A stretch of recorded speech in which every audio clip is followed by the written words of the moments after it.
सुरक्षा सप्ताहानिमित्ताने विद्यार्थ्यांना सुरक्षा माहितीसह शालेय वस्तूचे केले वाटप।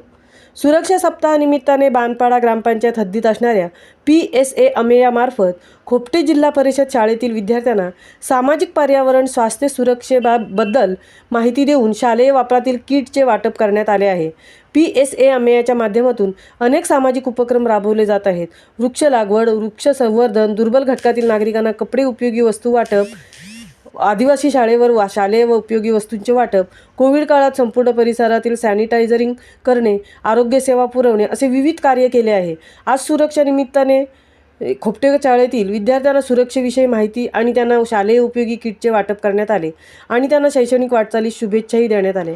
या कार्यक्रमाप्रसंगी PSA अमेया व्यवस्थापनाचे ॲडमिन डिपार्टमेंट मुख्य व्यवस्थापक राकेश नायर, पुष्पम कदम, जान्हवी म्हात्रे, HSE डिपार्टमेंटचे परमिंदर सिंग, साहिल नाखवा, बांधपाडा ग्रामपंचायत सरपंच विशाखा ठाकूर, गाव व्यवस्थापनाचे अध्यक्ष कृष्णा ठाकूर, शिक्षणप्रेमी अजित ठाकूर, शिक्षणप्रेमी हेमंत ठाकूर आदी मान्यवर उपस्थित होते। 26 जानेवारीला गणतंत्र दिवसाचे औचित्य साधून शाळेला वृक्ष लागवडीसाठी PSA अमेयाकडून वृक्ष देण्यात येणार आहेत। शाळा व्यवस्थापन आणि ग्रामस्थ मंडळ खोपटे यांच्याकडून PSA अमेयाचे विशेष कौतुक केले जात आहे। महामुंबईसह महेश भुईर, उरण।